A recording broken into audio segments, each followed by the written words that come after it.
larawan sa tunay na katangian ng isang Pilipino. Kulay, katawan, kagandahan, kaibig-ibig, at ang panglima po ay walang iba kundi si Claudia Coronel. Ayun, Claudia. Ano ka movie ngayon? Movie namin ni Ronnie Ricketts sa kanyang asawa niya, Mano Mano 2. Okay, oo, tama. Alam mo, di ba ang dami mong pinagdaanan sa buhay mo?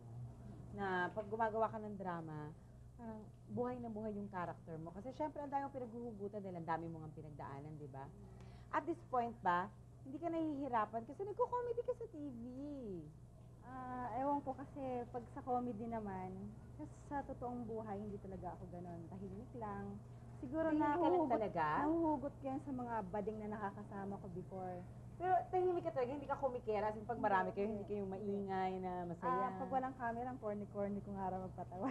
Oo naman. Ito na ba yung trend na sinusundan mo ngayon? Nandito ka na ba sa comedy? Gusto mo Hindi siya naman, na gagawin kung mo? maaari sana, gusto ko yung pwede ako Bye-bye. magdrama, pwede ako mag-comedy. Versatile. Oo nga naman. Maganda rin yun. Ngayon, syempre, komedyante ka na. Nababrand ka na komedyante ka. Sa tingin mo, totoo sa'yo yung sinasabi nila na ang komedyanteng problemada.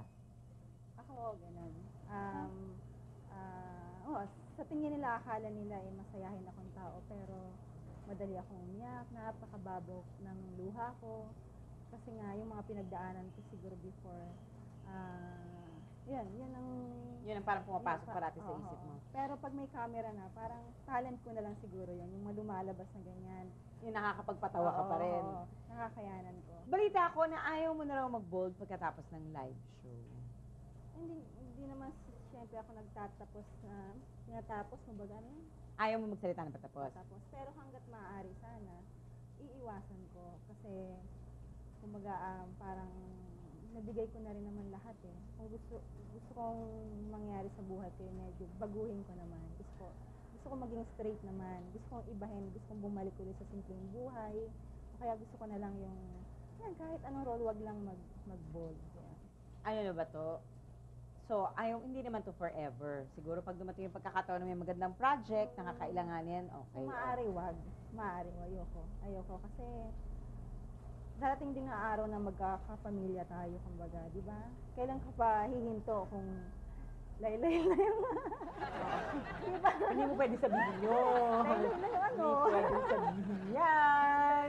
So, alin na mas madali sa'yo? Magpatawa o magpaiyak? Pareho kasi. Oo, pero parang kanina iyak ka na eh. Iyak na din naman yung tao. Kaya madali ko yung patawanin. So, madali para sa pareho. Pumapasok ka sa school ngayon, di ba? Kasi alam ko sa S-Files, finisher namin yun. Pumapasok sa school. Porsigido ka talaga makatapos? Oo naman. Pero ngayon, this time parang hirap na hirap ako. Kasi nga, Big dami mas kong schedule. lalo na ngayon.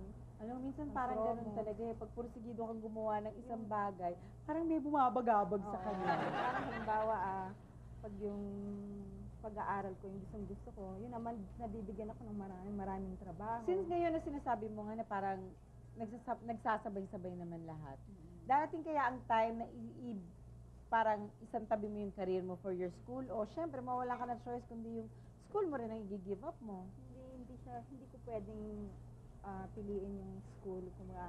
Kasi breadwinner ako. Pag iniwan ko yung career ko, so anong kakainin ng mga kapatid ko? Kung maaari lang sana, mapagsabay-sabay ko kahit paano. Kahit na minsan nahihirapan ka. Minsan nga nagkakasakit na ako eh. Hindi tama yun. Oo, dapat ingatan mo